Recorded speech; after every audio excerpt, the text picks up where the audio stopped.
Hello everyone, मैं हूं शिवम द्विवेदी। स्वागत करता हूं मैं आप सभी का अपनी इस क्लास में।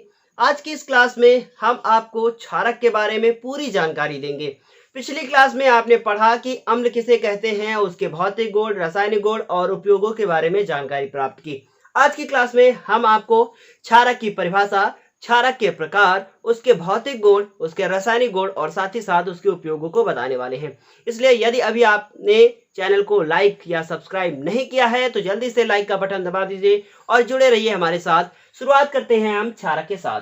तो यहाँ पे लिखा हुआ है, आपको साफ साफ दिख रहा है कि क्षारक वे पदार्थ होते हैं जिनका स्वाद क्या होता है, तीखा या कड़वा होता है। ये पहली बात हो गई है। दूसरी बात यह है कि क्षारक क्या करते हैं कि क्षारक को नीला पसंद होता है, इसलिए क्षारक लाल लिटमस पेपर को नीला लिटमस पेपर बना देते हैं। इसका मतलब यह हुआ कि यदि एक लिटमस पेपर है और उसका कलर कैसा है, रेड है, मैं इसके बाद वाली क्लास में आपको प्रैक्टिकल करके दिखाऊंगा कि कैसे कलर चेंज होता है। तो क्या हुआ कि ये लाल लिटमस पेपर है और जैसे ही से हम लोग क्षारक में डालेंगे तो इसका कलर जो है वो चेंज हो जाएगा और इसका कलर हो जाएगा नीला। ये सिंपल सी बात थी। और एक सवाल जरूर आपके मन में आ रहा होगा कि यदि नीले लिटमस पेपर को ही उसमें डाला जाए तो कलर क्या होगा? तो कलर में कोई भी चेंज नहीं होगा। पेपर में इसी तरीके का क्वेश्चन बहुविकल्पी पूछा जाता है। कहा जाता है कि यदि नीले लिटमस पेपर को क्षारक में डाल दिया जाए तो क्या होगा?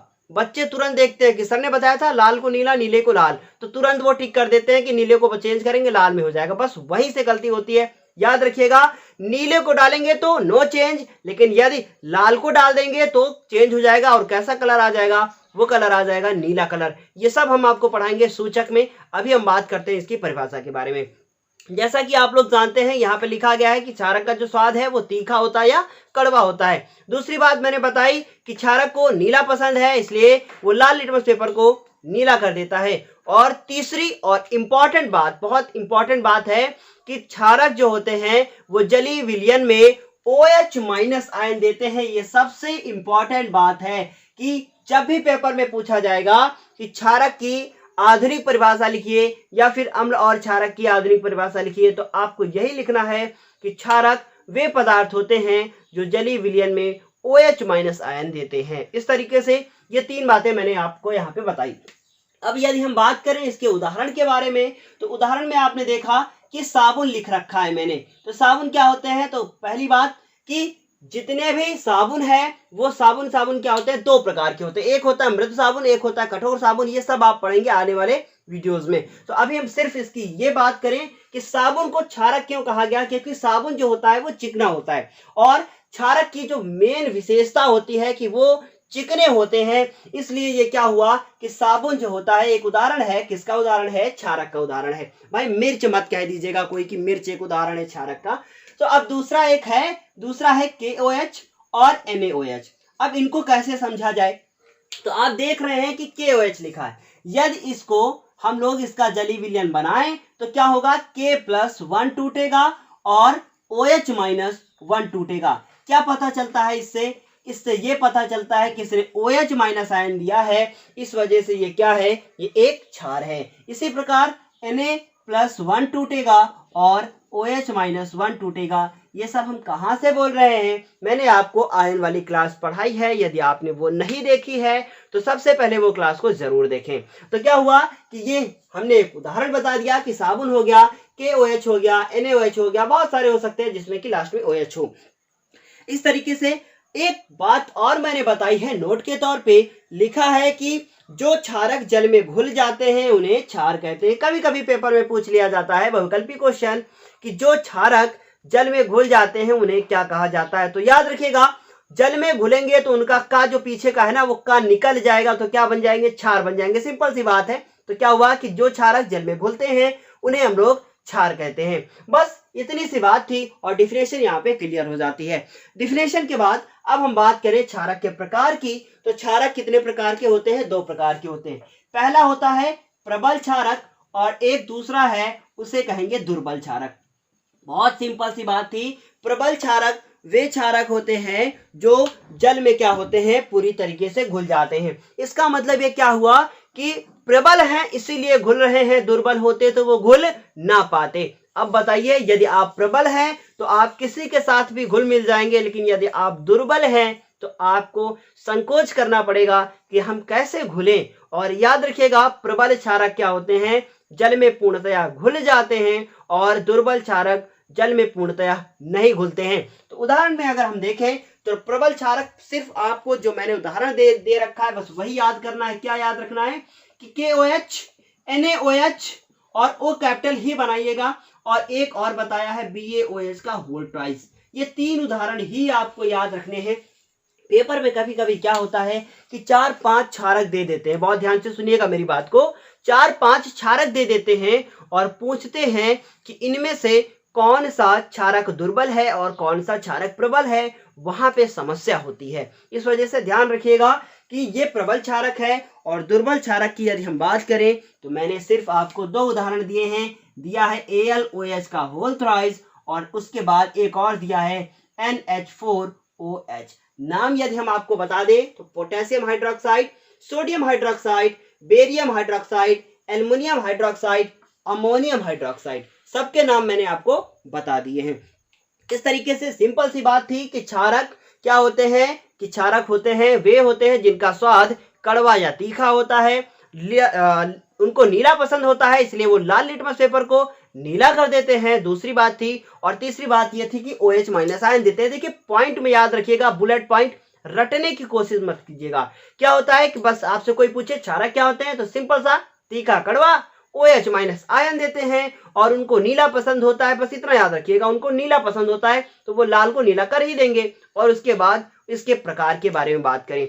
अब हम बात करेंगे इनके भौतिक गुणों के बारे में। तो भौतिक गुणों में लिखा है कि क्षारकों का स्वाद कैसा होता है, क्षारकों का स्वाद तीखा होता है। बस वही डिफिनेशन वाला उठा के यहाँ पे रखा गया है। फिर लिखा है क्षारक लाल लिटमस पेपर को नीला कर देते हैं, ये भी इनका एक भौतिक गुण है। और उसके बाद क्षारक साबुन की तरह चिकने होते हैं, ये सभी मैंने आपको बताया। और चौथा और इंपॉर्टेंट, अम्लों की तरह क्षारक भी क्या होते हैं, संक्षारक प्रकृति के होते हैं, मतलब कि ये भी किसी भी चीज को नष्ट करने की क्षमता रखते हैं। बस ये 4 पॉइंट थे जो भौतिक गुण थे। उसके बाद अब हम बात करेंगे रासायनिक गुणों की। अब यदि हम बात करें इनके रासायनिक गुणों की, तो रासायनिक गुणों में आप देख सकते हैं कि मैंने पिछली क्लास में आपको बताया था कि रासायनिक गुण आखिर क्या होते हैं। तो रासायनिक गुणों में आपको करना ये होता है कि मान लीजिए ये क्षारक है, और ये क्षारक एक धातु से क्रिया करता है तो क्या होगा। ये क्षारक किसी अम्ल से क्रिया करता है तो क्या होगा, ये क्षारक किसी अधातु से क्रिया करता है तो क्या होगा। ये सब कुछ आपको पढ़ना है। किसमें पढ़ना है, ये सब पढ़ना है आपको इसके रासायनिक गुणों में। शुरुआत करते हैं बिना टाइम वेस्ट किए हुए। तो आप यहाँ पे देख रहे हैं कि लिखा हुआ है कि क्षारकों के रासायनिक गुण, और क्षारकों का जो पहला रासायनिक गुण है वो है क्षारकों की धातु से क्रिया होती है तो आखिर क्या होता है। मान लीजिए एक धातु है, और यही आपके पेपर के लिए इंपॉर्टेंट है, Zn से NaOH की क्रिया। तो क्या हुआ, Zn जब क्रिया करेगा किससे करेगा, NaOH से करेगा, तो आखिर क्या होगा। ये एक धातु है जिसका नाम जिंक है, और ये NaOH है यानी कि सोडियम हाइड्रोक्साइड, जिसे हम लोग क्षार भी कह सकते हैं। तो अब क्या हुआ, इन दोनों की जब क्रिया होगी तो क्या होगा। मैंने बताया कि जब भी कोई धातु किसी क्षार से क्रिया करती है तो वो एक अम्ल की भांति, बहुत ध्यान से सुनिएगा, एक अम्ल की भांति क्या होता है कि उससे भी हाइड्रोजन गैस निकलती है। ये मैंने आपको पिछली वीडियो में पढ़ाया था कि जब कोई धातु एक अम्ल से क्रिया करती है तो भी हाइड्रोजन गैस निकलती है, जब कोई धातु किसी क्षार से क्रिया करती है तब भी हाइड्रोजन गैस निकलती है। ये सब मैंने बताया है आपको पिछली क्लास में। तो हाइड्रोजन गैस निकल गई, अब आखिर बचा क्या, बचा हमारे पास Zn। बहुत ध्यान से देखिएगा, इंपॉर्टेंट है। फिर Zn बचा, फिर क्या बचा, फिर बचा हमारा Na बचा। क्या बचा यहाँ पे, Na। तो इसको कैसे लिखेंगे, कैसे इसका फॉर्मूला बनाएंगे, हम आपको बताते हैं। सबसे पहले लिखिएगा आप Na, उसके बाद लिखिएगा आप Zn, और उसके बाद O। अब बात यह है कि H कितने हैं, बहुत ध्यान से देखिएगा, अभी बैलेंस भी करेंगे, फॉर्मूला ये सही नहीं है। H कितने हैं, 1 1 2, और यहाँ पे कितना है 1, तो 2 से गुणा कर दिया, हो गया। अब 2 O हो गए, तो यहाँ पे हमको 2 लगाना पड़ेगा क्योंकि फॉर्मूला सही करना है। ये फॉर्मूला है सोडियम जिंकेट का। तो Na कितने हैं, Na भी हो गए हैं 2, और Zn कितना है, अकेला है। ये फॉर्मूला बना है सोडियम जिंकेट का, जैसा कि मैंने पहले से ही वहां लिख के रखा है। तो ये इंपॉर्टेंट है, इसलिए इसको याद करना भी जरूरी है। और दूसरा, यदि हम इसका रासायनिक गुण की बात करें, दूसरे रासायनिक गुण की, तो लिखा हुआ है धातु कार्बोनेट से क्रिया। तो पहले जैसे कि अम्ल में धातु कार्बोनेट से जब उसकी क्रिया हुई थी तो कुछ बना था, लेकिन जो क्षार होते हैं, जो क्षारक होते हैं, वो धातु कार्बोनेट से कोई भी क्रिया नहीं करते हैं। उसके बाद तीसरा है अम्ल से क्रिया। तो ये सबसे ज्यादा इंपॉर्टेंट है कि क्षारक जब अम्ल से क्रिया करते हैं तो क्या बनता है। याद रखिएगा, अम्ल और क्षार जब भी मिलेंगे, अम्ल और क्षार जब भी मिलेंगे, हमेशा लवण और जल ही बनेगा। इस अपक्रिया को उदासीनीकरण अपक्रिया भी कहते हैं।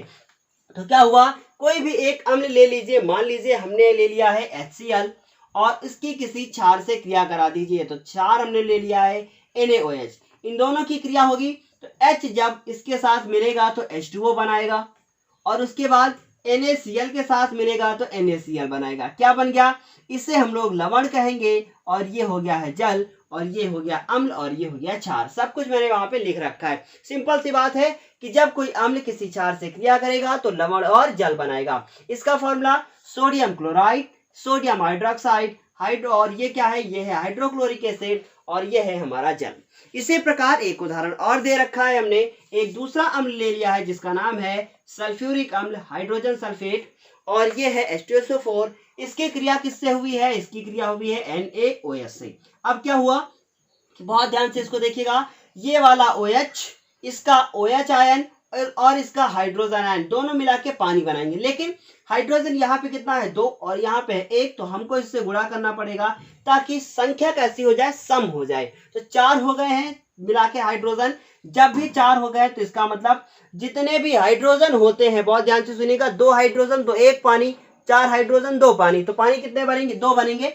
पानी मतलब 2 मोल पानी यहाँ पे बनेगा, 2H2O, 2 बन गए। अब क्या हुआ, हाइड्रोजन 4 हो गए, ऑक्सीजन 2 हो गए, इधर भी ऑक्सीजन बैलेंस हो गया। क्या बचा, बच गया है Na और SO4। तो फॉर्मूला क्या बनेगा, NaSO4, लेकिन यहाँ पे 2 लगाना पड़ेगा, तभी ये बैलेंस हो पाएगा, तभी सही हो पाएगा, क्योंकि फॉर्मूला क्या होता है आपको पता है, Na+1 और SO4-2 दोनों मिला के क्या बने, Na2SO4। इस तरीके से ये सिंपल था, बहुत ही आसान था, ये सब मैंने आपको बता दिया है, और इस तरीके से इसके रासायनिक गुणों का भी यहाँ पे अंत होता है। अब बचा हुआ है साबुन के अम्ल क्षारकों के उपयोग। तो क्षारकों का जो उपयोग है वो बहुत ही सिंपल है, मैंने यहाँ पहले ही लिख रखा है। क्या लिखा है कि क्षारकों के उपयोग में सबसे पहले ये साबुन बनाने में काम आता है। साबुन बनाने में क्यों काम आता है, क्योंकि ये चिकना होता है और साबुन को चिकना बनाने के लिए क्षारक का उपयोग किया जाता है, और साथ ही साथ ये कीटाणुओं को मारने में भी काम करता है, इस वजह से क्षारक को मिलाया जाता है, और बहुत सारे पदार्थ इसमें मिलाए जाते हैं। दूसरा मैंने लिख रखा है कि कागज की लुगदी बनाने में, कागज की लुगदी बनाने में इसका मतलब क्या है कि कागज को चिकना बनाने के लिए क्षारक का उपयोग किया जाता है। और तीसरा लिख रखा है कि खारे जल को मृदु बनाने में, जब भी जल खारा हो जाता है तो उसमें क्या मिलाते हैं, उसमें क्षारक मिला देते हैं, जिससे कि वो मृदु हो जाता है। और चौथा और इम्पॉर्टेंट कि टूथपेस्ट बनाने में, सुबह सुबह आप उठते हैं तो आपके, जब भी आप सुबह सुबह उठेंगे तो क्या होगा, आपके माउथ के आसपास वो जो आपने रात में खाया था उससे अम्ल जो है आसपास इकट्ठा हो जाता है दांतों के। सुबह सुबह आपने टूथपेस्ट रगड़ दिया तो उससे क्या हुआ, उससे ये हुआ कि जब भी क्षारक ने अम्ल के साथ क्रिया की तो लवण और जल बना, और आपने कुल्ला करके उसे बाहर निकाल दिया। उम्मीद है क्लास समझ में जरूर आई होगी। ये छोटी सी क्लास थी, और इस क्लास के बाद हम बात करेंगे उदासीनीकरण अपक्रिया की।